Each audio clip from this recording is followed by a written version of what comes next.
mean. Allegedly. That was more like a in between Gollum and somebody else. Listen, Gray, my hair is wet. What do you want from me? I feel like I'm melting here. Yeah. But I feel like it's some kind of a scene out of a movie or something. I don't know. allegedly. Yeah. I need to hide myself view. There you go. Okay, I don't want to see myself right now. Yeah. So How for are all, you? not too bad, just kind of going through the, the whole social media elements that are out there. I don't know. I just get really frustrated with things out there. But hey, it just is what it is. You get frustrated? Oh, I so refuse. well, the thing is, like with the Kylie case, it's Yeah. I covered it, but I Crazy. just kind of, there's a point where there really isn't anything new. And the thing is, if I wanted to be, I feel like if I wanted to be somebody that was like unethical and just keep covering it over and over, like 4 shows a day and sensationalism stuff, I could really boost up my numbers. But I would be embarrassed. But some people just don't have any shame, so it just kind of is what it is. You wouldn't sell your soul, Gray? No, no, I Why? just can't. I just can't do it.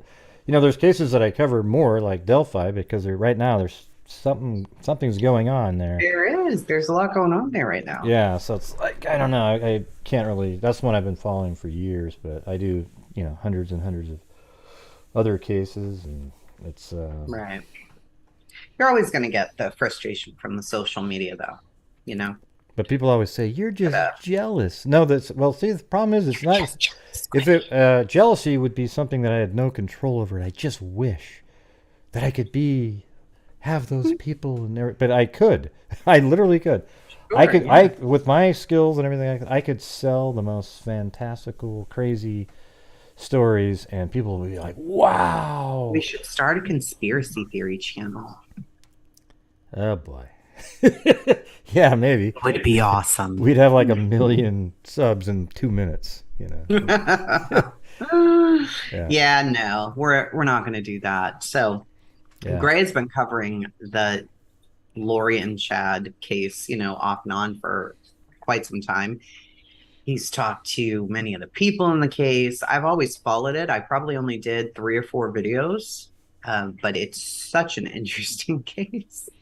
So Yeah. I had to get caught up to his knowledge. So I've just been researching for a week and a half, and it's been Yeah, I mean, I'm something. sure some of this stuff, like she likes to get all the minutia stuff about like I families do. and stuff like that, which is cool and everything like that.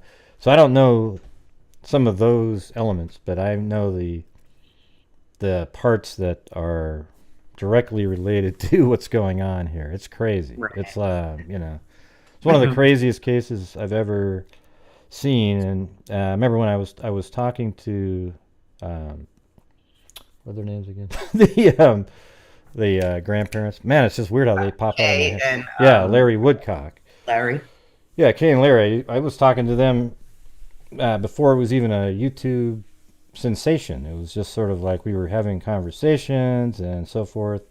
And then Dateline came in and sort of plucked them away from ever being able to talk Got again. you But out now of they're there. now they're available again. So, Yeah. Well, but the trial's coming, but I'm hoping. What do you think? Are they going to let cameras be in the courtroom or not? I think if they don't, it'd be just a absolute travesty given the publicity that it's had. I mean, Well, it seems that they're fighting for the cameras not to be in there. That mhm. attorney is saying that the media's abused their privilege or whatever it might be. But Scott Reich there, I guess, talked to Larry Mhm. 2 days ago or something and said, "Hey, is there a hearing on Wednesday?"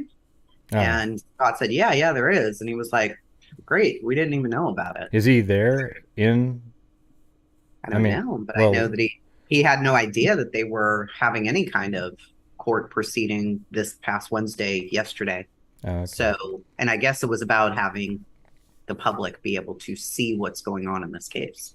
Was Scott over at the courthouse or something, or was it just on the show? He had that on his show Oh, that I watched yesterday. oh, Hmm. okay. I watched the Vallow part. I wanted to see what exactly. he knew. Well, I talked to And he Larry. said, basically, we don't know anything because they Yeah, won't tell us anything. They didn't allow cameras in. I talked to Larry like about a week ago, but he had just been on another, and he was pretty emotional, so he wanted to, you know, talk Awful. about it Awful. later. So maybe I'll get it back in touch with him and get information. But it was just so interesting because early on I remember talking to him and he was saying that. I mean, I would say the same thing on my show, and then he said the exact same thing when I was talking to him. That if you wrote the script for this and submitted it to Hollywood, they would go, "That is ludicrous." They would look Yes. at you Way too and complicated.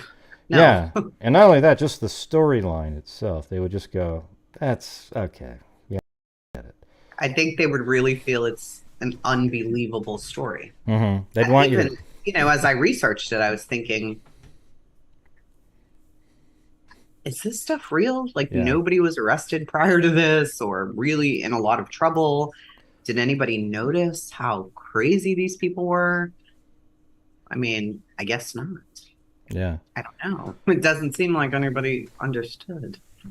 So, It was weird. I actually did do an interview with one of the daughters of, I think it was Kay, and that one I had to remove. I don't know if I still have it out there, but she really kind of explained how the dynamics of how JJ became a family member.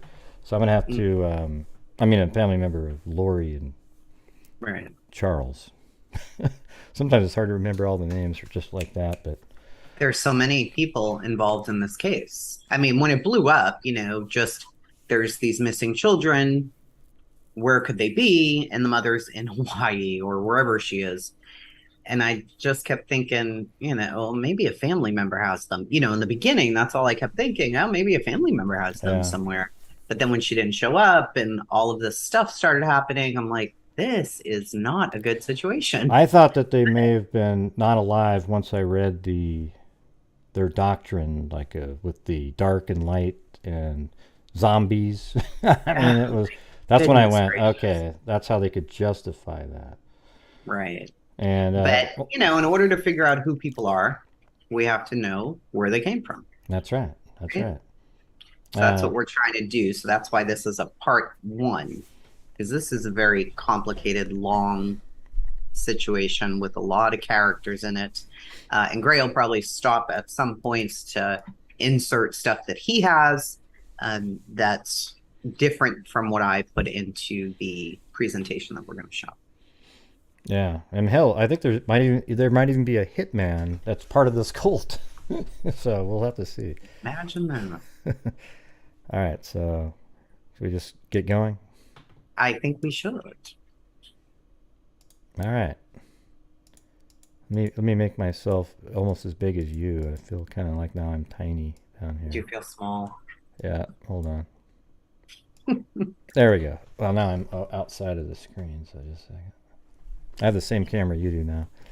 All right, so I guess we're getting started right now. So, Let's do it. Let's get started. and So the what's first quote there, what do you think I did? It struck me when I listened to tapes of her eldest son, and he was just saying, what did you do, or why did you do this? I can't believe you would do this. And just as calm as could be, she says, "What do you think I did?" As if none of the things she's accused of doing did she ever do. And I think it's telling to look at her in the current court pictures. mm-hmm. It's very smirky and it's like she knows something that nobody else knows. Well, she's just so beautiful, and so She's a very because pretty woman. I never, I actually, as soon as I saw her, I thought, wow, she's so ugly, just in my mind because I know what she did. So then she lost all the attractiveness. But I guess technically she thought she could use her looks when she was, there's a couple, on body camera footage where she's trying to like flirt with, and it's just, she's a Yeah. pile of crap. Okay. But Can anyway, you full screen that, Greg? Can what's you that? make the PDF full so Oh, that it takes up the page? oh I don't yeah, know I see what you're whatever saying. software that is. Well, we used to be able to do it. Let's see. Yeah. Window. This is just, How And about apparently, I'll just adjust this. Hold on a second. sure. No, that's not it. There you But let me. go. Yeah, she is something. Miss Lori. She's definitely something.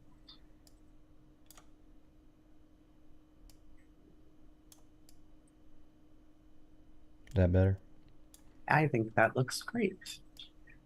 It's fantastic. All right. It's wonderful. It's a house. All right. It's a house. Where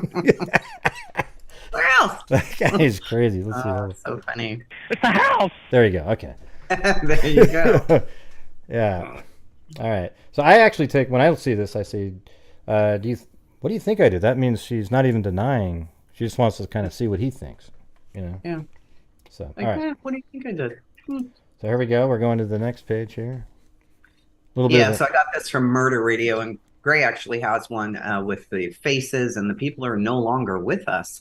But these people here are all involved in some way, shape, or form in this tree of crazy. And not all of them are crazy by far. But, I mean, there's some very sane people here, like Larry and his wife. But the rest, I would say, are probably a little crazy. What do you think, Ray? Yeah. Well, I mean, to believe the things that they believe absolutely means you're crazy. All right. So here's the thing: is let me see if let me make this a little smaller so you can see the guy up in the Colby up in the corner. There you go, Colby. Yeah. So this is one that I was making during the time just to keep everything straight. Yeah. And you got Lori, Alex, the brother. They had a sister named Stacy that died, maybe diabetes, but man, now you sort of wonder what the hell may have really happened that day. And then, of course, then there's a niece, Melanie, here, who was married to a guy named Brandon, but then got remarried. But Brandon was, there's a lot of stuff here. He was almost killed. We gotta wait to get to all of that. Yeah, so like Tylee and JJ here, they were once had yellow X's like Brandon because we didn't know what happened to him, but now these are all the people that are not alive. Basically, the ones that really kind of matter are these 2, 3, 4, 5, 6, 7. He's alive, but there's 7 people that are involved in like a deadly events. Absolutely. Yeah. So that's pretty crazy. Anyways, we'll probably pull that one back out at some point. I'm sure we will be. Yeah. All right. We'll move on to the next one. So, like we said, we want to kind of just a little bit explain who in the world were these people before they were the people that we're seeing in court. So, Lori was described as hysterical.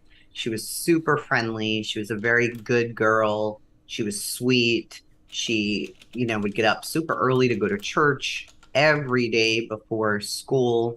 Her family was not very sociable, but they, would go over there. The cheerleading team and stuff would go to their house, and nobody who knew her then can believe what they're seeing now. The major thing is that they were very, very devout Mormons. And that's not to say that Mormons think like Lori. She's an extremist, to say the least. And so is her now husband. But, Bernadette Flores Lopez was the one who met her when they were 15. And she was just thinking, what in the world? How could it be? She was such a sweetheart and so funny. That's the first part of Miss Lori. And just talks about where she was born. I could read it. Born in 1973, Janice and Barry. Lori had 2 brothers and 2 sisters. Lori's sister, Stacy, died when she was around 8 years old. Stacy is the mom of Melanie, Lori's niece. We will learn more about her later. Yes, we will be I think learning more about she kind of looked at Lori as a mother, I think. She did, yeah. Yeah. In researching, I've read weird things about the sister who passed that two of the siblings were in the room with her when it happened. And, that's just all internet stuff. You have no idea if it's true. They say that, she died naturally and it wasn't suspicious. But after learning everything you Mm-hmm. learn, you're like, Yeah, because like Alex was around. Alex, you'll find out, has sort of a connection to a lot of stuff that's going on here. yeah, Alex. All right. So Lori gets married a lot. Straight out of high school, she married a guy named Nelson. He was her high school sweetheart, and that marriage lasts only about a year. There's not too much information out there about Nelson. But then in 1995, she gets married to William, who is Colby's dad. He's the one who files for divorce. The divorce is final in 1998, but they were already separated. So he's filing for divorce, not her. In 2001, she marries Joseph Ryan, who is Tylee's dad. Yeah. Joe files for divorce in 2004, and that's final in 2005. Then in 2006, she marries Charles Vallow. And she's technically married to Charles all the way up until he passes away. And then in 2019, she marries who we all know of now, Chad Daybell. She Tiny married bubbles. him in November. Tiny bubbles. Yeah. So they go to Hawaii. Okay, but keep this part in mind, just so it's in the back of your head. Is they got married 2 weeks after his current wife. Oh, we didn't get there. is not alive. Okay. Exactly.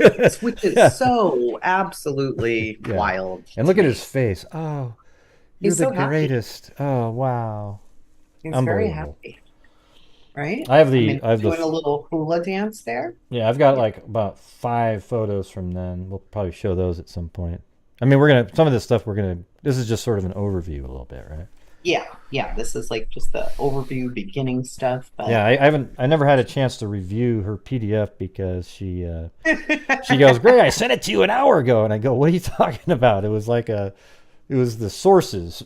Oh, sorry. So I did get a look. And I only probably included, a tiny fraction of the sources, but yeah, there's so so much much stuff out that's there out on there. there. Yeah, that's all over the place. All right. God, I'm having a total deja vu right now. I mean, literally, like I feel like didn't you show me this a while ago or something? Like you were already putting this together a while ago? I was putting it together, yes. That's right, because I think I saw this shot. So it's not really a deja vu. It's a vuja day where I actually know that I've seen it before. Okay. Let me try. You have. Looks like I'm got to move it around again or something. And there's the kids. Can't This is just... Hmm. Colby, thankfully, still alive. Yeah. So those are all. Let's see. There's only 2 biological children, Colby and Tylee in there. And JJ though is a child from, I believe, one of Kay's children. Mm-hmm. And they were involved with, like, I think it was sort of like drugs and things like that, and they just couldn't take care of the child. But maybe we'll try to get that information specifically right from Larry. Yeah. All right. Why don't you keep Or going? JJ being adopted by Lori and Charles. Yeah, well, Charles was just like, that was so amazing of him. He was a good dad. He loved JJ very much. So Chad, before meeting Lori, was a husband and a father, and nobody associated with him either. Isn't that always the way when something crazy happens? They're like, oh my God, I can't believe they do that. Oh, well. Chad and Tammy married in 1990, and he graduated from Brigham Young University with a BA in journalism. They had 5 kids together: Emma, Mark, Leah, Seth, and Garth. And in 2004, Chad founded Spring Creek Book Company, and he used it to publish his end of time fiction books, which, I delved into those. And so that's something. One of the characters in the book is named after one of his children. That's a whole situation to itself. It's like these characters that he makes, and they're going down this path of the end times, and everything he writes about is kind of Yeah. just a little wacky. And he was a Uh, grave digger. He was a grave digger too. So he was a yeah, gravedigger. Yeah, he yeah. was a gravedigger for years, so which is also interesting. But he said it was very rewarding being. Like the Mormon religion itself has some. There is some of this sort of belief in other like sort of magical things, But Sure, this is, different things. yeah. I Yeah, mean, every religion has things that's like, well, you have to believe in them, but they have yeah, some, sort of magical beliefs and sort of. I don't really know how to explain it, but yeah. He without kind of sounding further crappy. in those books. Yeah, Yeah. yeah. But then there's people that go way outside of that and then prey on the people that are just they're on the outer fringes of the people that believe in just so strongly in the crazy stuff, and they push that envelope. That's how I Oh, look at it. absolutely. Yeah. For sure, they did, and he does. All right. Oh yeah. Did you read all this right here? Mm-hmm. Next Okay. one. So this is Tammy, who Chad married and had his 5 children with, and by all accounts, they were a very happy couple. She was a sweetheart. In 2015, he claimed he heard a voice, and the voice told him that he needed to move to Rexburg, Idaho.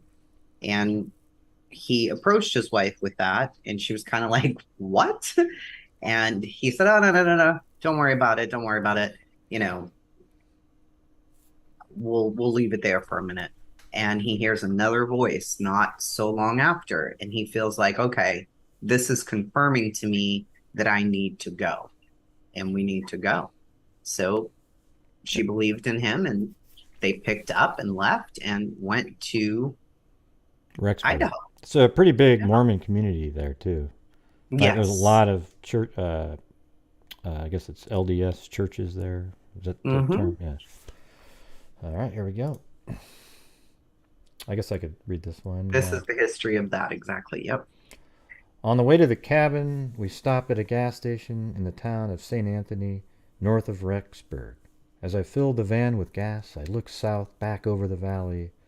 A voice simply said, "You'll live here soon."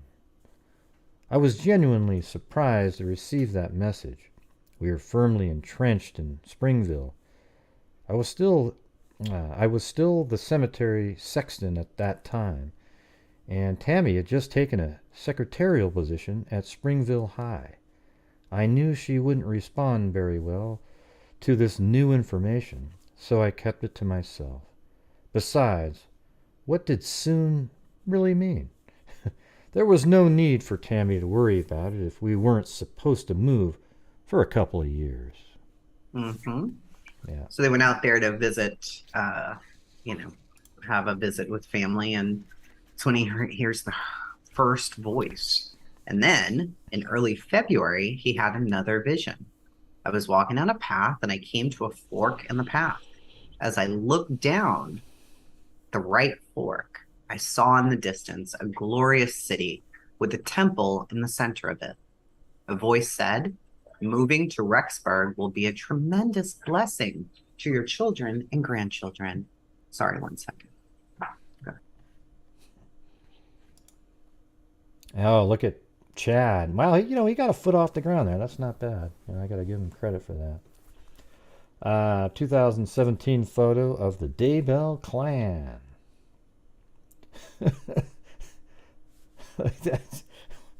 I'm glad I've never seen this picture before. This is wow. Yeah, it shows they were a very happy family. It's one of the weddings, and they looked like a happy, close knit family. Now, here, oh, see, it's a little bit too Okay. cut off on the ends All so that right. we can read it on Ah, either crap. left and right Hold side. on. I'm just gonna fit the whole thing in there like this, despite there being a little bit of black on it. There we go. Okay. So this is really the timeline from just important stuff, really. And then for most of it, I'll have some documentation for each of the things, not like Lori and Joe Ryan divorce or anything. But where it's a star there, Alex is arrested for aggravated assault on Joe Ryan. That Mm-hmm. has more information on it. So Yeah. we can just go through this really quickly. May of 05, Lori and Joe Ryan, Tylee's dad, divorce. February of 06, Lori marries Charles Vallow. 8/5 of 07, Alex, which is Lori's brother, is arrested for assaulting Joe, who divorced from Lori 2 years prior to this. So even just on that timeline, you might infer to yourself that, well, why is Alex attacking, Lori's husband, ex-husband, or whatever, right? So, Right. why is he doing that? Mm-hmm. So Why? I mean, what would he have to gain from it? So it's just sort of Why doesn't he have his own life away from Lori where he's just off living Mm-hmm. and being who he is instead of constantly so ingrained in Lori's life and what she's doing and everything that she does, he is somehow a part of. It's a very strange relationship, those two. Yep. Man, maybe I'll just say July 2014, Charles and Lori adopt J.J. Vallow, a great nephew of Charles. And then Lori begins to read the books by the great Chad Daybell. He's an absolutely amazing individual who is enlightening the souls of the world one by one. 144,000. That's true. That's all he's going to take, too. I mean, it's amazing. But that's all that can go. Yeah. 144,000. Yeah. That's it. Not in one, there's not like one extra. June 2015, Chad and Tammy Daybell move to Salem, Idaho, after Chad hears that same voice that we just read a minute ago. Mm-hmm. And so it's Salem and Rexburg, like right there with each other. And then April 3rd of 2018, Joe Ryan dies. It was ruled a heart attack. Yeah. So now, it's interesting. So that's 2018, right? That's a while away. Ooh, probably doesn't look very suspicious until you start looking at these things and you're like, wait, what? How is any of this? Yeah. Well, there's 3 people that have sort of died in a similar way out of this grouping here. Mm-hmm. Right? Like you might say, we'll get to like Alex and Tammy and Joe, right? Yeah. So yeah. I'm joining, when, see, I'm not really a conspiracy person, but that's what this case actually is. It is crazy. It is. You know what I mean? Yeah. I mean, it's not like it's not one of those ones where you're being a conspiracy theorist. The facts are that it was a conspiracy. That's the crazy shit, so. Yeah. Now, I have the PDF up on my side, so I don't know how clear it is on your side, Gray. Mm-hmm. Do you want me to start reading this? Yeah, you can. I can read it too, but you go ahead if you. I'll just I'll do the first paragraph, and then you get the rest. Okay. My belief of the foregoing statement is based upon information provided to me by Austin Police Department, offense report number, and witness statements. On August 5th of 2007, the victim, Joe Ryan, was leaving the Kids Exchange at 8913 Collinfield Drive after a supervised visit with his daughter. He was approached in the parking lot by the accused, which is Alex. He's a comedian, by the way. Have you seen, well, just by the way, have you seen? He was a horrible comedian. He was like, horrible. He was like, hey, why did the chicken cross the road? Oh. He was just ridiculous, okay? I tried to find some redeeming stuff. I did go watch his comedy, and I was like, this is cringeworthy. I couldn't do it. So the accused is the brother of Ryan's ex-wife. The accused told Ryan that they needed to talk. Shortly thereafter, the accused reached into his clothing and pulled out an object. At the same time, the accused began to lunge at him. Ryan thought it was a gun that the accused was reaching for. Ryan turned to run. He felt a shock on his shoulder. As Ryan ran, he was shocked a second time in the back. The force caused him to fall to the ground. By now, Ryan had realized the accused had pulled a stun gun on him and not a pistol. He was able to get his hands under him to break his fall. At one point, the accused made a threat to kill Ryan. Ryan was able to get up off of the ground and flee. He was chased around the corner of the building by the accused, where they encountered witness Francis Lacali. Lacali actually saw the accused with the stun gun. The accused then stopped in his pursuit of Ryan and began to walk away. You gonna get the next Yeah. part there, Greg? Yeah. Ryan was treated at the scene by Austin EMS. He was not transported to the hospital at the time, but he did go to the hospital the next afternoon for chest pains and was admitted overnight for observation. He had neck and wrist pains as well. He was found to have a fracture in his right wrist from the fall. At the time of the assault, Ryan reported that he was in fear for his life. When the accused first reached into his clothing, he thought the accused was going to shoot him. The accused made a threat to kill Ryan. When Ryan was on the ground after being shocked, he felt the accused would seriously injure him as he was still suffering from the effects of being stunned or shocked. Yeah. This dude. I mean, I think he was trying to. What other purpose would that be unless you were trying to like kill him or something? I mean, you're hitting him with it, and then you're going to do something if nobody was around, like that witness. And you chased him around the corner. Mm-hmm. So because he later dies from what they say is natural, when I really started looking, and Adam is the other brother. Remember, we said in the beginning there were 5 siblings. Adam says Lori and Alex planned to kill Joe. Vallow's other brother, Adam, previously told detectives, according to the documents obtained by the Deseret News. They planned out how they were going to kill Joe, and Al was going to taser him, throw him in the trunk, and take him out to a field and shoot him and then bury him. Well, Al went to taser him and it didn't work, and Joe called the cops and Al went to jail. I wonder where Alex's car was right when that tasing happened. Was it right there? Around that corner? And then how does he know this? How does Adam know this story? Like, who told him that this was the plan?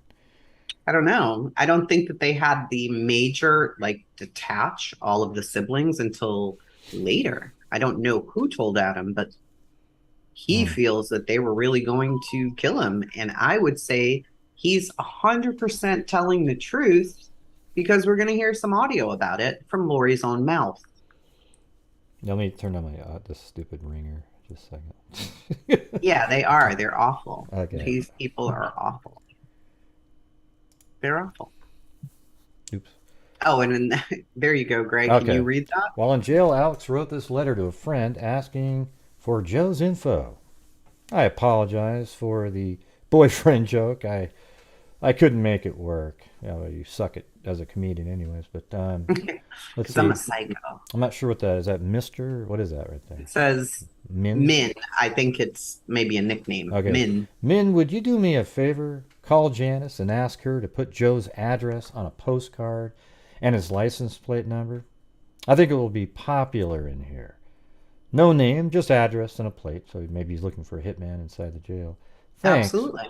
Thanks. Okay, let's talk about me, though. We get to go outside for rec 1 hour a day, 4 days a week. My back was bad for 2 weeks, so I didn't go out. But last week I went out and took my shirt off. Oh man, I bet it was really sexy, and I got burned, so I didn't go back out for 9 days. It's better so now. Ridiculous, dude. Oh, so I really didn't think that this Joe, when I really first read about Joe, I kind of felt, well, it's kind of weird. They didn't do anything. So I'm going to turn this up and you tell me if you guys can hear this. This is Lori talking to part of her congregation or church friends or whatever, but it was on a podcast. And she tells exactly what they planned on doing or what she planned on doing and why she was going to do it. Why did she do that though? Why did she let herself be recorded and put it on a podcast? That's just I think crazy. she really felt quite justified. You'll hear it in the video, in the audio. She felt as though the Bible says if, they come against you so many times, you're basically allowed to kill them.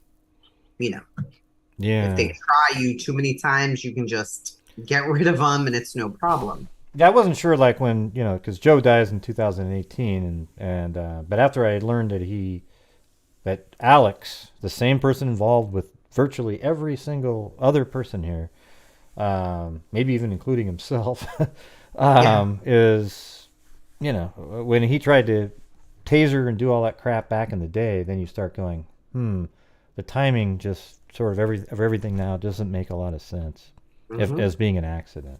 So anyway. Well, she talks about so Joe dies in April 2018, right? This is from October. I think this is her way of making sure, because she thinks she's so smart, of making sure that she talks about this somewhere. Oh, I was going to kill him and I felt justified, but of course I didn't kill him. It makes me really believe now. No, you did. You and your brother did. Yeah, of course. Yeah, I mean, of course. So, now with all this other stuff, how long is this recording here?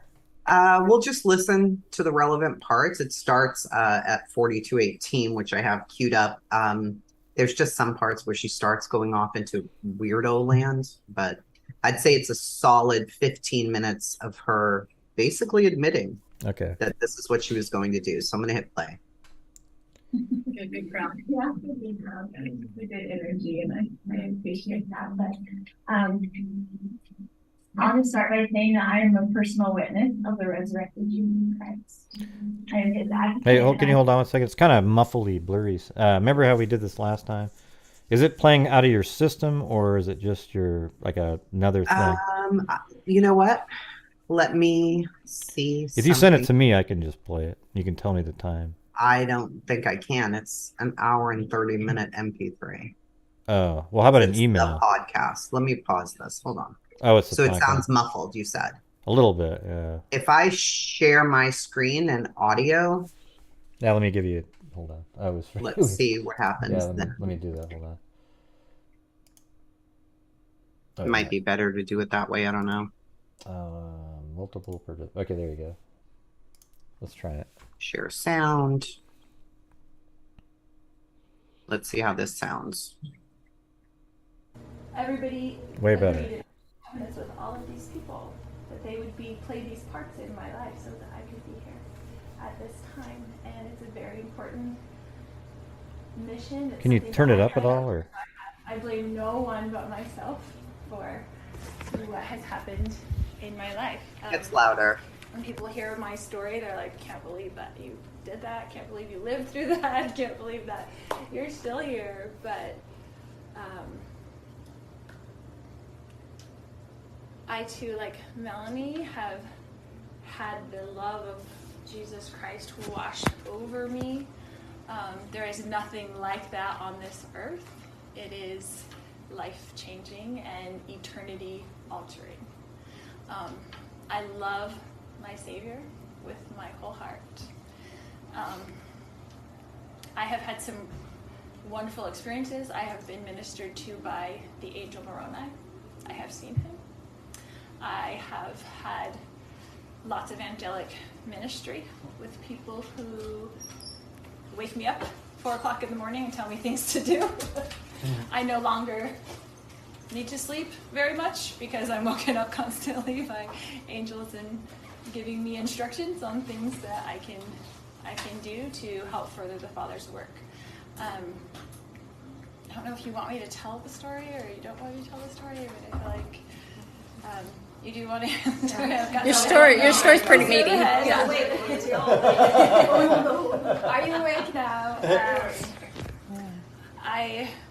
It's been a long journey. There was a point in my life, there's a changing point in your life, right? You're a member of the church your whole life. I always loved the Lord. There's a turning point in my life that turned me to the temple. And this is what I teach everybody. And my change of heart was to the temple. So I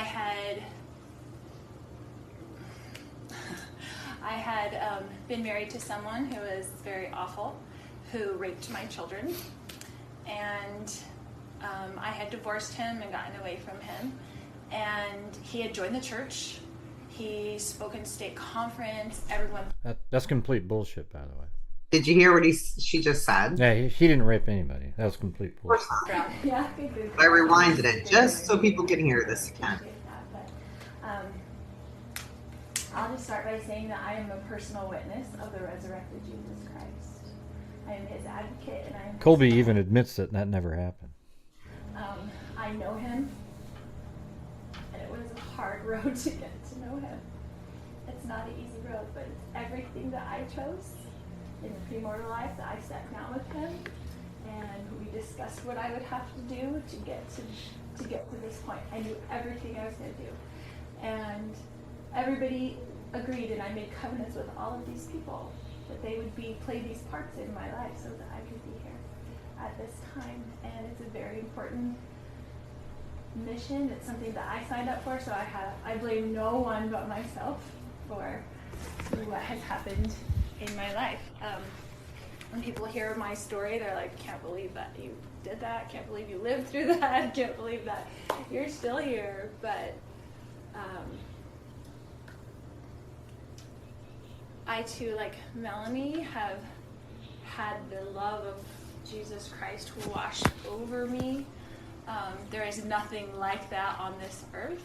It is life-changing and eternity-altering. I love my Savior with my whole heart. I have had some wonderful experiences. I have been ministered to by the angel Moroni. I have seen him. Oh, I bet. Yeah. I have had lots of angelic ministry with people who. I mean, she's almost Jesus. Good morning and tell me things to do. I no longer need to sleep very much because I'm woken up constantly by angels and giving me instructions on things that I can do to help further the Father's work. I don't know if you want me to tell the story or you don't want me to tell the story, but I feel like you do want to hear the story. Your story's pretty meaty. Yeah. Are you awake now? What the hell was funny about that thing? Point in your life, right? You remember in the church your whole life. I always loved the Lord. There's a turning point in my life that turned me to the temple, and this is what I teach everybody. And my change of heart was to the temple. So I had been married to someone who was very awful, who raped my children, and I had divorced him and gotten away from him, and he had joined the church. He spoke in state conference. Everyone thought he was wonderful. He was a very good showman of all those things. And after we were divorced, he told everybody that I was this lying, crazy Mormon, and got boy, was he right, huh? things about me, and he turned it around to where the judges believed him. Good job, Joe. And he was constantly trying to get custody of my 3-year-old daughter, and just to rub it in my face. And I went through a lot of years of this kind of hard stuff, and I was going to murder him. I was going to kill him, like the scriptures say, like Nephi killed him, just to stop the pain and to stop him coming after me and to stop him coming after my children. And I just thought I couldn't take it anymore. That's going to be a trial. All the things like, if he comes against you once, if he comes against you twice, if he comes against you 3 times, then you can kill him. It says it in the scriptures in the book of Mormon. I was like, there it is. There's my answer. I don't want to do anything that's wrong. I did not have a murderous heart. I just wanted to stop. No, you're fantastic. And stop the pain. And so someone wise was speaking to me and said, you need to go to the temple. So I went and met my bishop, and I was like, I'm either going to turn my life to the temple or I'm going to commit murder. So do you want to give me a temple recommend? And I was perfectly honest because at that point I had nothing to lose. You get to the bottom rung and I had nothing to lose. And he gave me my temple recommend. And I started going to the temple every week by myself, not with my current husband, just by myself to the temple, to the Mesa Temple, which I love. We moved here from Texas to get away from my ex-husband that was doing all this, but he moved here like 5 miles away from us just to continue to torture me. That was his whole entire job. And Satan had been torturing me since I was a little kid, so I've had that my whole life. I turned to the temple. I started going every single week, and I had little kids, and we were in therapy all the time, and the kids were in therapy and doing all this stuff. So I had five kids that I was dealing with, and the Lord just taught me. He just taught me week by week. He was just teaching me, and he was just so patient and so kind. And I would just be in there just sobbing. So I would just be patient. in there in the celestial room sobbing. And people would come up to me all the time and they're like, "Sister, are you okay?" And I'd be like, "No, I'm not okay." And I'd just keep crying because I didn't want to tell anybody what was going on. I was just having my own pain. And I felt like, so the court told me that if I didn't take my daughter to him and drop her off with him as a 5-year-old every weekend or every other weekend or whatever the schedule was, that they would put me in jail. So I had to go take her to this monster, my little sweet little baby girl, and drop her off. And then I would go to the temple and I would cry, and I felt like someone was just stabbing me in the stomach with a knife all the time. I felt physical pain. I felt so much physical That's pain. Tylee she's talking about, right? Mental pain. And in the meantime, I was dealing with a husband and 2 stepkids and my 2 kids, and then waking up screaming in the middle of the night, and night sweats and terrors and all the things that go along with everything that happens with that. And so I just turned it all over to the Lord. I'm like, I can't do it. You have to do everything for me. Can't do it. And he did. He does it all. So for years and years, I went to the temple every week. If the temple's going to be closed for 2 weeks for cleaning, I'd go twice the week before and twice the week after. Those were the baby steps that he was leading me to. Once a week at the temple wasn't enough. It wasn't enough at all. And then I started going Man, to what the a nut temple job. every day. Every single day. I started doing my current husband's family's work because he's a convert to the church, and started having miraculous experiences with his relatives. Miraculous experience. Once I do it, and I bear this testimony in Sacramento all the time, I'm like, I hate computers. I'm just of the generation, I'm 45, I do not like computers. They're not my friend. I have teenagers and 20-year-olds and they do it. And I sat down one day and told the Lord, I'm going to do family history and I don't know how to do it. So I need angels to come and type in this stuff for me because I don't know how to do it and I don't like the computers. And I went up, I turned it on, I was super frustrated, I couldn't even log in, I was having all kinds of problems. I went upstairs to take a bath, I came back down, 9 names were in my inbox, ready to print, ready to Oh, take. I bet there was. Took them to the temple, did that work. All those people came and visited me at the temple. I felt every one of their spirits. 9 people with the last name White. They were my husband's family from Louisiana. They typed their names in. Wow. It was a miracle. They did their own work, and now every day I say, I'm signed in for 2 weeks. Come do the work because I still can't figure it out. I've done about 1,000 names. I still can't figure it out. They still type their names in all the time. Like, you want your work done and you know I'm going to the temple tomorrow? Come do it. And then I'll have a huge stack in my purse and I'll be walking down the hallway and saying, who wants to go today? And a name will come to me, Nancy Bowers. And I looked, do I have a Nancy Bowers? Ooh, there you go. Wow. Nancy Bowers is ready to get her work done today. And so through those blessings, through that treachery of going to the temple, and then after I've had this washing over of the Lord, who gave me all of his complete love, all of his peace, which is not of this world. I've spent so much time in dark courtrooms where the evil powers overpower those rooms. And I know what spent you're so much talking time about. in it. He washed all of that away from me. And then he sent me on a mission. So he told my husband and I to move to Kauai. So we were like, really want us to move to Hawaii? Like, I'm going to need a confirmation of this on my father. Like, you're going to have to tell me this again. So I had 6 confirmations in the temple that we should move to Kauai. And the very last one was a lady who I went in, it was before I started doing my own names. And I went into the dressing room and she said, oh, would you do a name for me? And I said, oh, sure, I love to do names. You know, I did. I grabbed her name, looked at the name, put it in my pocket. And I tell my father, I was like, I know you've given me like 5 confirmations, but I really need to know, this is a big deal. I have to leave my baby and her baby's like, I'll go do whatever you want me to do, but I really need to know this is what you want us to do. And so I'm in the Mesa Temple, and as soon as I'm going through the veil, look at this card, I open it up, look at her name, and it's stamped Hawaii, Hawaii, Hawaii. And it was, the date was the day before. And I know this lady because I know of Hawaii. I lived there for 3 years. So you'd have the overnight flight. So she was yesterday in the Laie Temple, and then she's flown overnight, and now she's in the Mesa Temple, handing me this card. Would you do a name for me? Hawaii, Hawaii, Hawaii. All her visions benefit her, you know what I'm saying? Absolutely. Wow. I mean, that's it. Dressing room, and I was in the dressing room just getting dressed because I got to go pick up kids. And he shows me my whole life is full circle to come to the point. I had to marry this husband, to adopt this child, to get to this point, to be in Kauai at this time, because these people there needed me. So we were in Kauai for 3 years. I thought we were going there forever.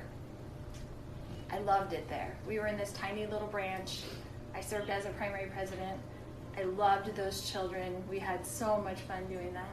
And then I was at the Laie Temple, which I would take people, reconvert them. They're like, you're the primary president, but we don't have anybody for you for counselors, so you have to either reactivate people or baptize people.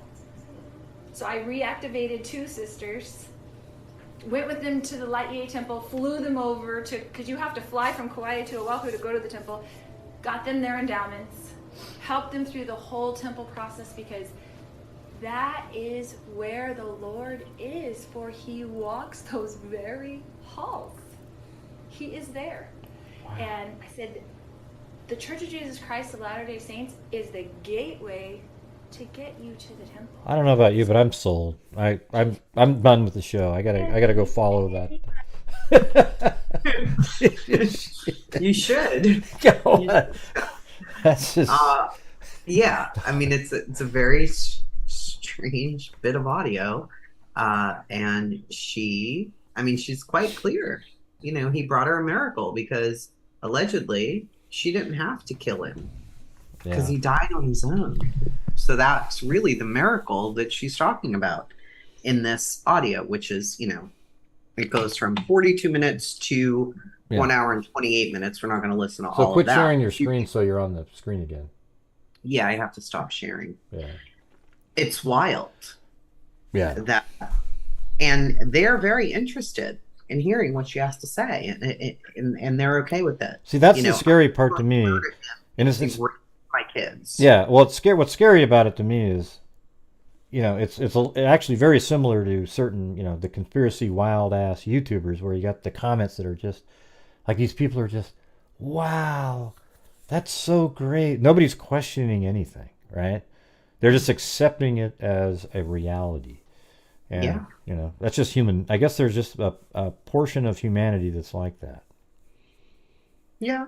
I mean, you know, these people seem to, you could hear some of them knew the story and wanted her to repeat this story for other people sitting in this room.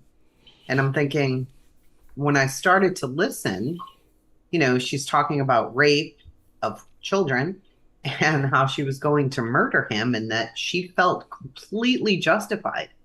If he comes against you once, twice, 3 times, you can kill him. And I'm thinking, what in the world? Yeah. She really believed that it was going to be okay.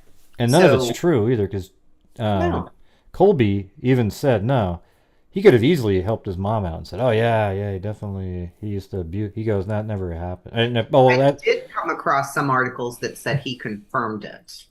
But I came across others that said he denied it. But she said the same thing about Charles, the same kind of stuff. And Colby denied all that. So, you know, I guess I don't really know absolutely sure if somebody denied Joseph. But, man, just based on what we know, I bet he didn't do anything. I would almost guarantee you that he didn't do it. No.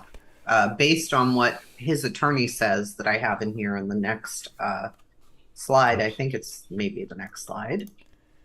Yeah. Yeah, there you go. The attorney who represented Joe Ryan during his bitter custody battle with Lori Vallow over Tylee Ryan shared new details into Chad Daybell and Lori Vallow's wedding ceremony in Hawaii. Tiny bubbles. I'll forget. I won't sing for you. She's a mean person. She just didn't want him to see his kid, said Keith Taniguchi, who was Joe Ryan's attorney during his bitter custody battle with Lori Vallow over their daughter Tylee Ryan back in 2007. The way I recall it, the court was erring on the side of caution, and there was no evidence whatsoever that Joe had ever done anything, Taniguchi said. Taniguchi said Vallow accused Joe Ryan of sexually abusing Tylee Ryan and her brother Colby Ryan. They took his bed, they took his clothes, they took everything out of the room, and they were trying to find DNA, and they didn't find anything after an extensive forensic analysis, so they never even charged him, Taniguchi said. So they did look into it, and they found no DNA proof, no forensic proof that these kids were in any of these compromising positions. So there is little Tylee when she was small. I was surprised to come across that picture because you see all the same pictures of Tylee, and she was just so adorable, but nobody really kept in touch with Joe. So his body was found in his Phoenix apartment on April 3rd of 2018 following a welfare check. His neighbor had been walking his dog, and the dog ran to Joe's door, and he said there was like a foul odor. There were like flies around, and he called and said, can you guys get in? I haven't seen him in a while, and I'm concerned. So they went in, and he was gone.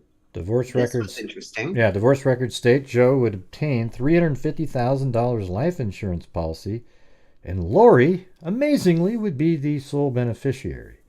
Yeah. Lori reportedly told a family member that she received his life insurance policy and planned to share it with Tylee.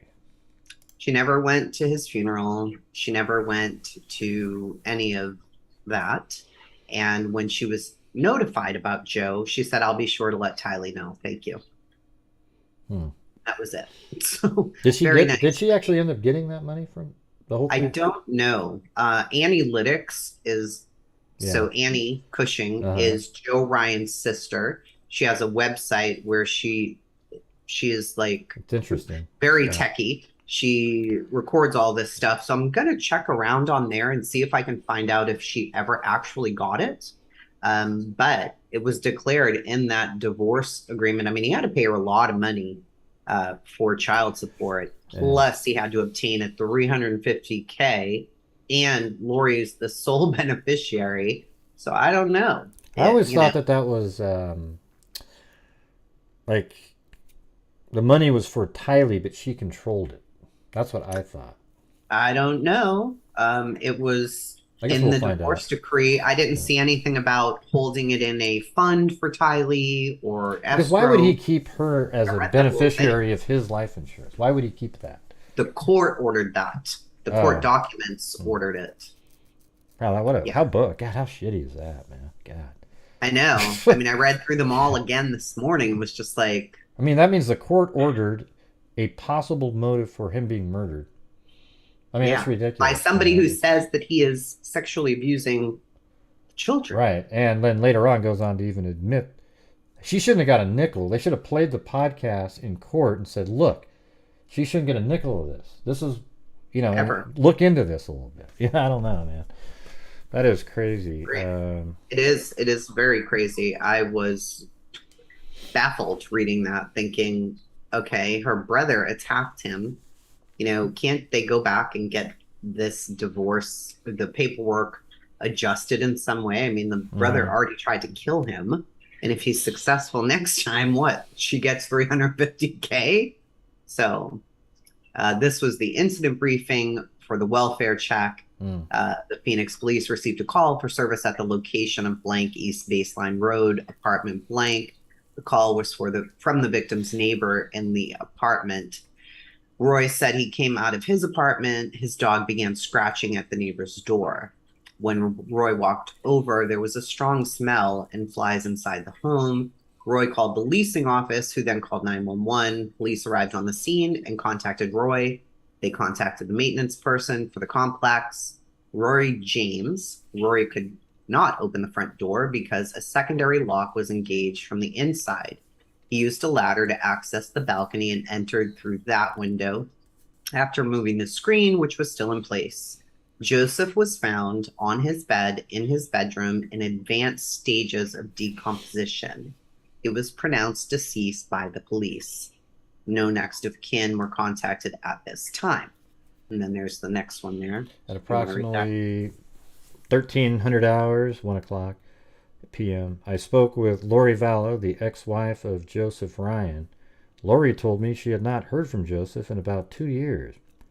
They did have a child in common. The child's name was Tylee, as she was 15 years old. Lori asked what had happened, and I explained the situation. I provided Lori with the police case number, the office, and I bet her eyes got really big, like dollar signs popped up in there. The office of the medical examiner's case number and telephone number. Lori stated she would let her daughter know of the death of her father.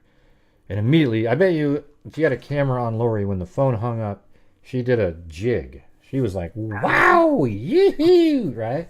Well, if she didn't already know, sure. Right, yeah, exactly. Oh. Like if she didn't know, she did a jig. If she did know, she did a jig a week before. Anyway, yeah, I agree.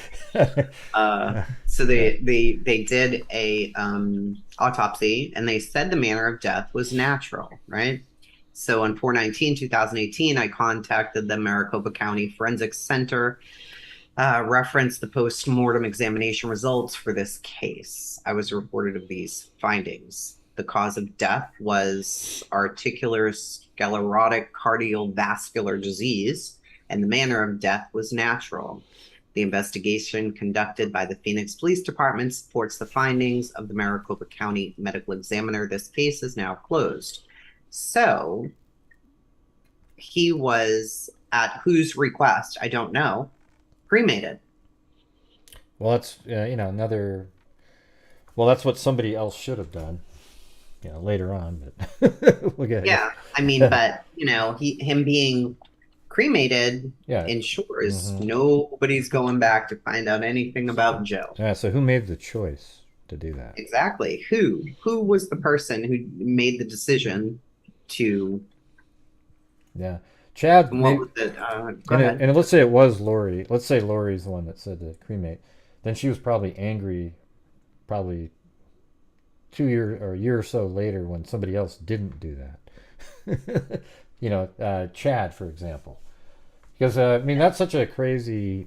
Map part's going to be interesting. We're not doing that today, though, right?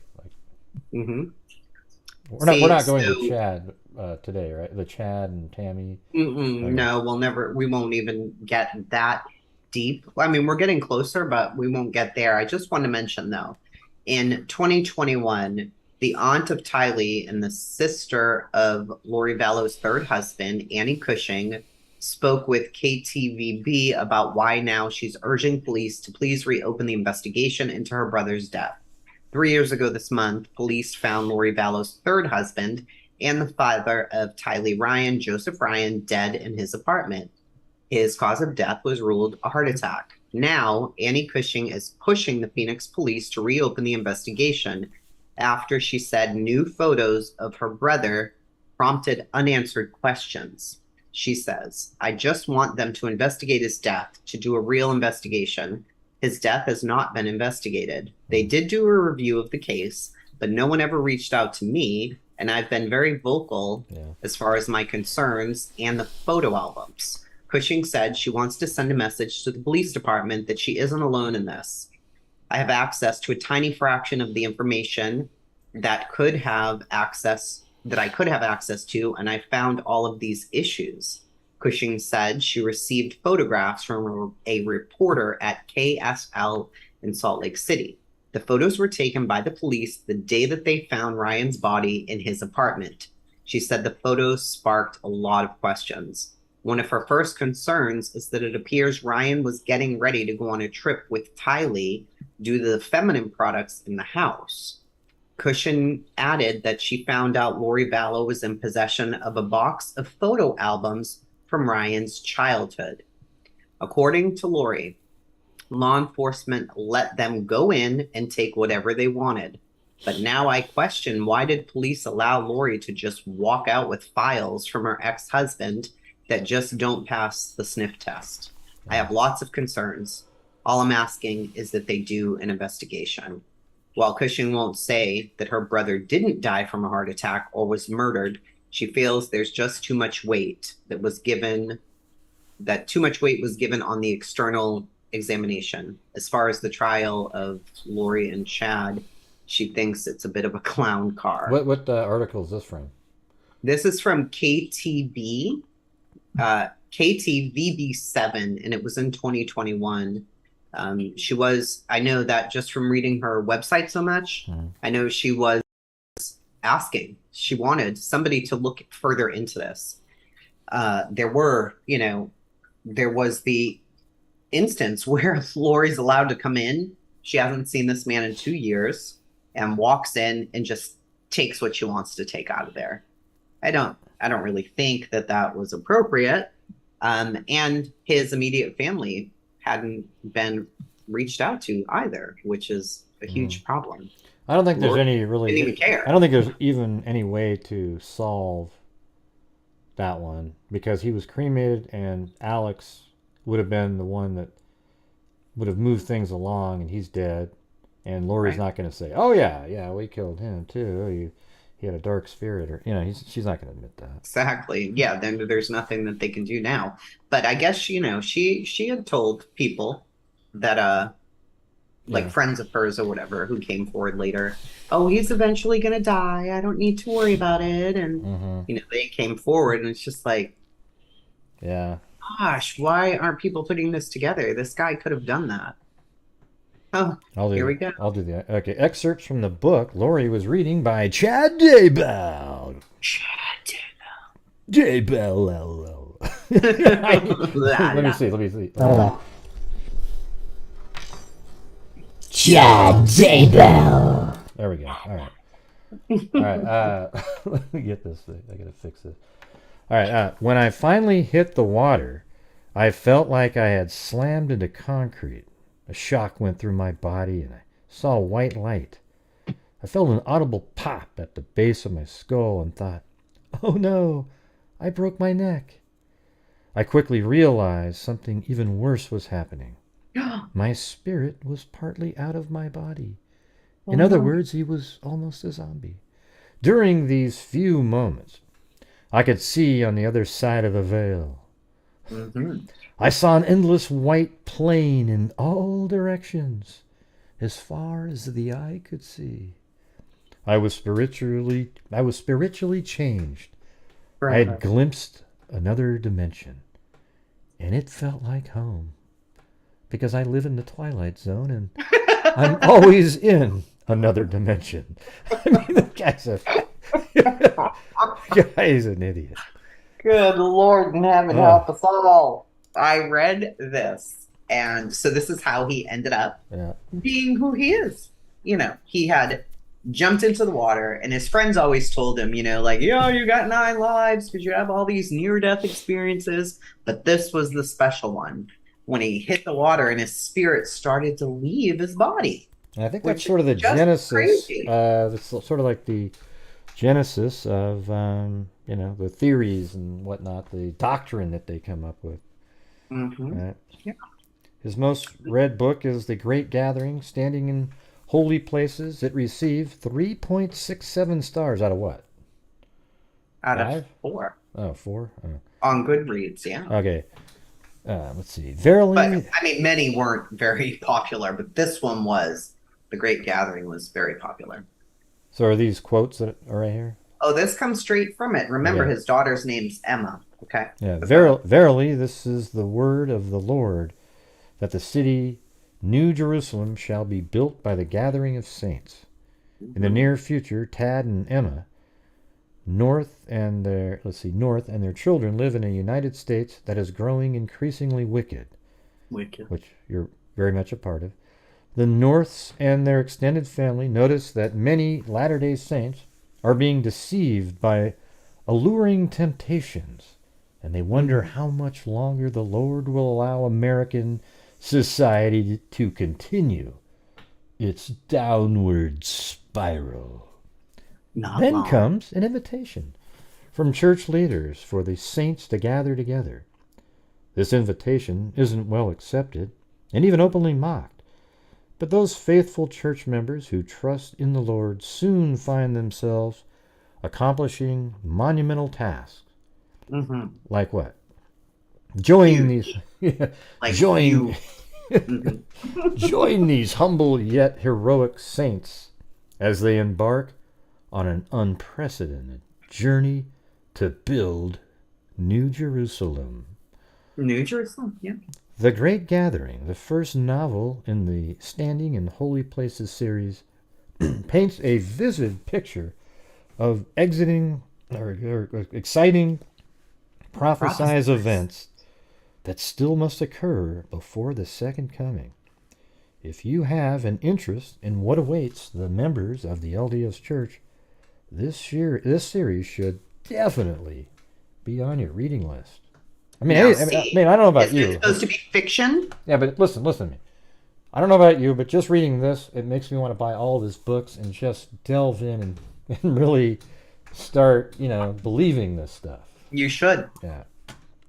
Yeah. But what caught me about that is it says if you want to know what's awaiting members of the LDS Church, these are books you should read. These are supposed to be made up, fictional, He believes it, though. It's as true as Harry Potter, allegedly. Yeah. But, they're promoting it as, if you want to know what's coming, you must read these. Well, yeah. Why? Yeah, well, the thing is the thing I guess none of us will really get to know is, I have a suspicion that neither Chad nor Lori believe any of this stuff. Some people think that Lori believes it. But here's the thing: is everything that they come up with are self-serving things that allow them to do things that aren't what human beings are allowed to do, and then you sort of wonder, and it justifies it in their mind. Like they almost feel like they're heroes for the things that they do. See, I think Lori truly believes all of this. Yeah, she could. Chad, however, was just a guy writing books. And as he gained some popularity and probably Looney Tune people in his comments on sites like Amazon and Goodreads, he started to kind of think, maybe I am a prophet. But here's and probably, he's got this gorgeous woman interested in him. Yeah. And he's like, yes. Here's what I think is probably more likely. I mean, it sort of adds a little bit weight. Is that Chad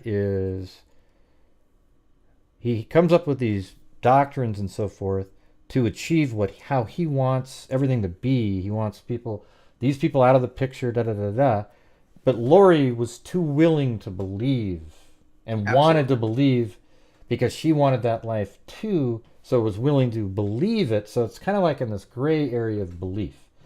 It's weird to me. Yeah. Like, you don't believe this, but you're going to go so far as to kill the people who you cared for because of Moroni or whatever his name is, and you think that you too are going to be the second coming of Christ? I always called him Moroni, but yeah, the Moroni, either one, but to Macaroni Man. One of the things that we'll get to later is everybody knows that that JJ and Tylee were killed, but one of the things I always think is strange is that she takes them to this park, Yellowstone, just before that. But why would you see their philosophy is that they're evil spirits and everything. So we'll get into all that with they are zombies. But why would you take zombies to a park? The soul isn't even there, right? Yeah, doesn't make any sense. Anyway, maybe just have visible proof. Oh no! There See, wasn't they really. were with Alex. They were right there. We Yellowstone. We're great parents. Like, look at that. It was just maybe, but it was just kind of like 1, 2 photos that were sort of. Anyways, so So now we're coming up on, she was already reading his books for several years. And then Lori and her niece Melanie, who we're going to get into, attend a Preparing the People event. Now, there's a man named Jason Mao, and he meets her and he says, great. They have an email exchange. And he's like, yeah, I'm going to send your information on to Melanie Gibb, different Melanie than the niece. So he goes on and he does that, and they become like sisters, Lori and Melanie Gibb. Mm-hmm. And then in the fall of 2018 through January of 2019, Chad and Lori exchange frequent emails, and she ends up joining him on a podcast. So keep in mind, too, that in the fall of 2018 is when she starts admitting, she was going to kill Joe. I'm thinking, is that the start here? She's now meeting with Chad, and she tells them this, and nobody seems shocked or appalled, and they don't kick her out of their little group. Yeah. And so the talk of killing lots of stuff begins right after this. Yeah. In reviewing this text string, I was aware that Jason was a former Jason Mao was a former police officer with the Chandler Police Department and Phoenix Police Department.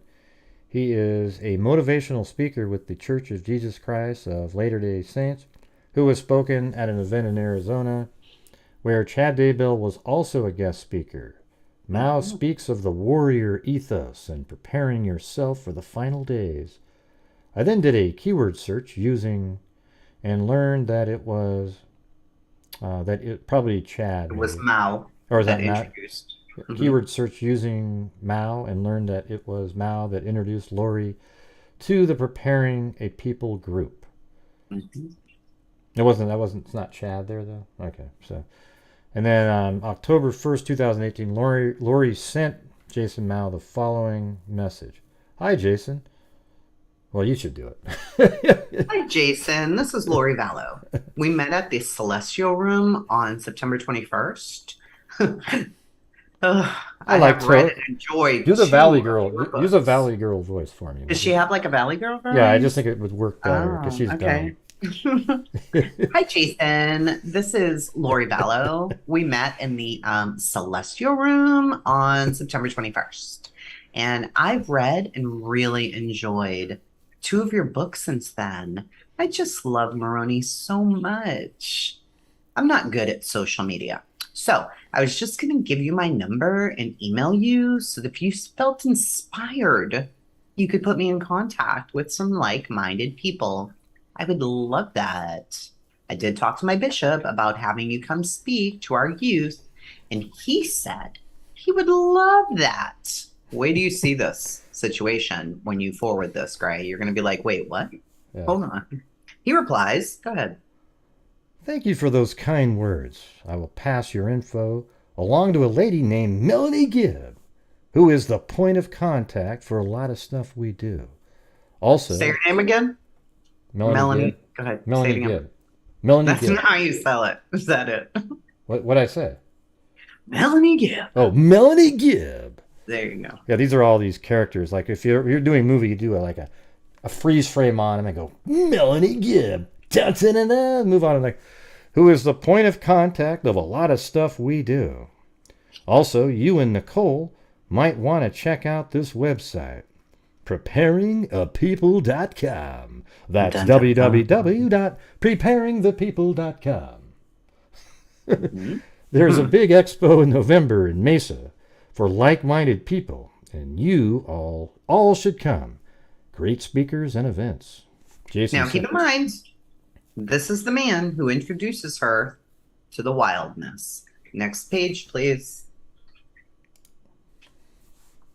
Oh, hi. See the guy in the middle there? That's basically him. It looks Jason a Mao. lot like Charles, though, doesn't it?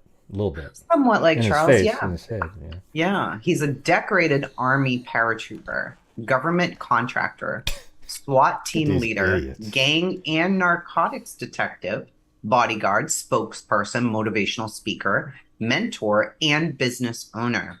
He has infused these scriptural stories with a wealth of detail from his own experiences with conflict, war, and personal tragedies. Jason challenges all readers to find inspiration in his books and awaken the warrior spirit within themselves.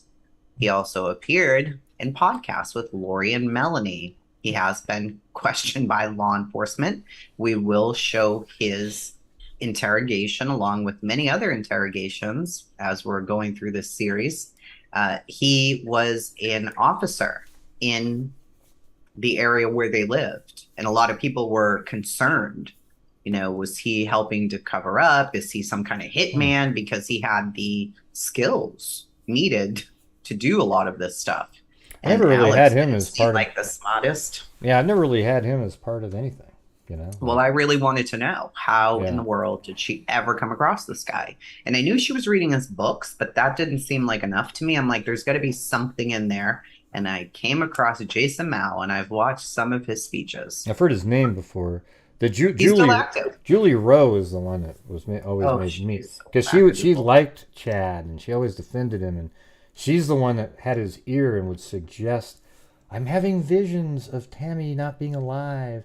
It was really weird stuff. So I mean, well, this guy comes off very normal. He look at all the stuff he's done. Other than this picture, right? You'd never know.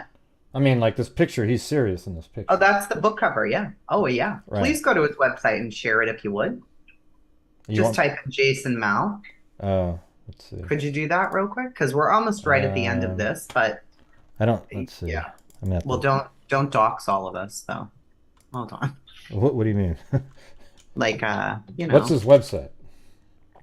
I'm gonna give it to you. It is called. I can just type it in. I'm right here. I had it. The War Chapters.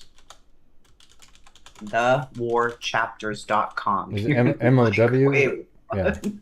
No. The War. No, I know his last name. I just typed in. Yeah, M-O-W. Yeah, I typed in that and his name. You're going to like it. There you go. Here we are. This is just. If you scroll down, you'll see him. It's like a video game. There he is. Yeah. Mr. Man. There he is. Wow. There's a lot going on in here. Good stuff. There is a lot going on in here. Yeah. So. September 2018, Chad and Lori meet for the first time. So when, I can't remember now, but when was the date of Joe's death? So Joe died in April of 2018. So the same year, but not after. Yeah, and she admitted in October of 2018 that she was going to kill him. And back in 2007, we know for sure Alex tried to kill him because he went to jail. So did he ever try and kill him after that? How contentious was this divorce? Did it just end? Oh yeah, Alex went to jail and we didn't argue anymore. Everything was good. I don't think so. I think it was still bad for years. And maybe she was becoming really crazy. She had already read, several of Chad's books by, 2018. Right. But see, this is where like the Julie Rowe comes in this next part. It says, this timing is very important according to law enforcement, Lori, Chad, Alex, and others. I bet you. See, for me, I'm not going to say Julie Rowe was part of plotting, but she definitely had conversations with Chad about how she's seeing her die. Chad would say, "Oh, I'm seeing her die too." And then she came back and says, "I'm not really seeing it quite yet." Almost like they're trying to time it. It was really strange conversations, but it's really crazy. If she only met him in September of 2018, faced it like they met. By October, they're discussing a conspiracy of murder? Yeah. That's wild. It's wild. And we'll find out later Alex is just really poor shot too. He's really... Yeah, he is. So it says this timing is very important according to law enforcement. Lori, Chad, Alex, and others were conspiring to murder Tammy Daybell as early as October 2018. Yeah. And then there you go. That's the I can read this if you want. Information there. Defendant Chad, Guy Daybell, Lori, Noreen Vallow, and Alex Cox, deceased, on or about October 1st, 2018, January 15, 2020, between those dates, in the county of Fremont, state Idaho, and elsewhere, including Madison County, and as part of a continuing transaction and common scheme or plan in Fremont counties, Idaho, did willfully and knowingly combine, conspire, confederate, and agree to commit murder in the first degree of Tammy Daybell. Did combine or conspire to commit murder, and one or more of such persons did an act to effect the object of the combination of conspiracy. Wow, so were they able to find stuff in the autopsy then that proved that she was poisoned or something? Or is They haven't released much on Tammy's. I haven't seen that.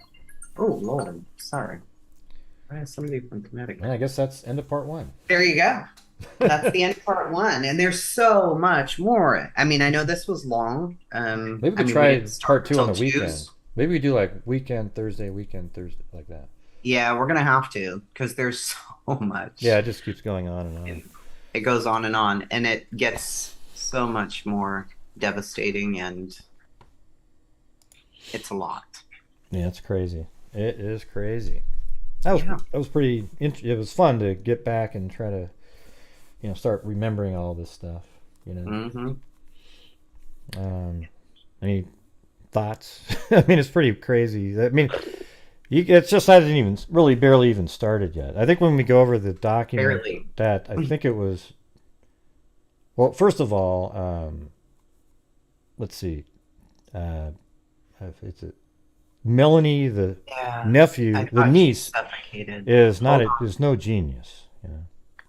Crocheting Bammy says, I thought she was suffocated. Yes, I believe that the Daybell children, who very much support their dad, did come out and say when they told us our mom was suffocated, because the kids were the ones allegedly who said they didn't want the autopsy on the mother. But can't you be suffocated just by having something in your, Sure. I guess it kind of depends on what it means when they said that. Because if they said that originally, and they didn't charge anybody, then they must have thought it could have been something else. I don't know. Yeah, but yeah, you're right. But Melanie, the niece of Lori, she's not a genius of any sort. But her husband had a moment of clarity, and he's the one that finally kind of came forward. I think he's the one that set in motion the actual breaking, the end of this whole thing. And the document he released, that one's pretty interesting. I mean, he recorded his wife. He did all kinds of fun stuff. And then they got back together. Like, I told her why, and she's like, "Yeah, I understood." I'm thinking, what? No, I'll kill you if you did that to me. But I wonder if she was aware of Brandon. Like her. Is that his name? I think his name was Brandon, if I remember right. Her husband. What happened to him? Brandon, the first husband. Yeah, I mean, because there was a shot attempt at him, obviously by Alex in the Jeep. But do you think she was part of the plotting and planning of it? Absolutely. Yeah. Yeah. Absolutely. Because she was going to get a huge life insurance policy, and then that would go to help funding the cult. The warrior movement. Yeah. Deal. Crazy. Whatever. All right, we'll get on to part 2 maybe this weekend. Maybe Sunday. Maybe Sunday. Sunday, yeah. Yeah, I'll need a couple days. Yeah. Look into difficult research. She's JJ's aunt. And JJ's aunt. Okay. Difficult research. Is that her channel name, Sugar? Yeah, we just do our own, Yeah, you guys can just send it to us. Yeah, all our sources should be listed. And while we did look at analytics because she was Joe Ryan's sister, and she has a lot to add to this because she's been digging now quite some time. One thing that we really didn't want to do was try and pull information from other channels, even though they've done a ton of research and so appreciated. We were trying to gather our own sources from news and things that are known and then go from there, rather than kind of taking an opinion from somebody and making it into what we think. We don't want to do that. And that was one of the things that Gray said immediately to me when I said, "Oh no, I've been researching." He's like, Uh-oh. Where? And I said, I swear, no YouTubers. Yeah. So, So here's the thing, everybody. We're gonna do our own show. You don't need to tell us about. Hey, go watch this guy. Go watch. It's just. they're probably just. I'm not. Well, I know you're trying to help it. It's just not. I'm not interested in that. Plus, we're trying to just think of it on our own. Like I'm not. Yeah. I'm not here to go watch somebody else and go, ooh, that's a great idea. Let me just repeat what they said. Yeah. I tried to stay away from that too. I was like, oh man, because people have whole playlists on this, and I'm like, oh man, there's probably so much good information in there. But if I go down that route, you find yourself starting to think like them almost and follow their train of thought. And I kind of wanted to go into it blindly. Yeah, you just read the factual stuff like Annie Cushing has, and She's the great. articles, and there's court documents, and you can just put it together. I mean, that's what we did. I found the exact spot the photographs were taken at the park. That was crazy because they actually did a street view walker on a path, and I found the exact part of the railing they were standing on. It was crazy, but so we have so there's all these things you can do on your own just by reading. Yeah. You don't need to. She's telling us that difficult something is Kay and Larry's daughter. So I am very interested to see, oh, really? What does she have to say? Like, what is this? So yeah, I'm for sure going to look at it. And I'm trying to get I had when Charles gets killed, there's all this body camera footage, and I have all of that, and I had timed it up. There's two different shots, and I rotated it so they were up and down, and they're at the same time, and I cut back and forth, and then it shows when Lori shows up with Tylee, and just absolutely. There's so much. I just want to. That whole scene is crazy. You can see that there was a point where they're asking him, so what were you arguing about? And he almost said, and then he stopped, and it was weird because they kept walking with the officer, and then the officer asked him again, and then Alex doesn't reply, and then finally when we get to the end, he goes, so what was he upset about? And he said, well, no, and then he just totally changed the subject, but he almost gave in the reality of what their anger was about. Have you watched Tylee's interrogation or questioning interview? Yeah. 2 hours, but it's very interesting too. Yeah, that okay, one. I've got to go pick up my son. They still don't have him on the bus yet. Okay, all right, everybody. Well, 4 days. We'll see you over the weekend, hopefully. Well, you never know how things go, but we'll guys. try, all right? So part 2. We'll try to on Sunday. Yeah. All right, everybody. Thank you very much. Till next time. Thank you very much. And by the way, thanks for everybody who sent in super chats. They're not on my screen. We appreciate y'all. But thank you very much. All right. Be safe out there. Bye-bye. And I love you. Bye.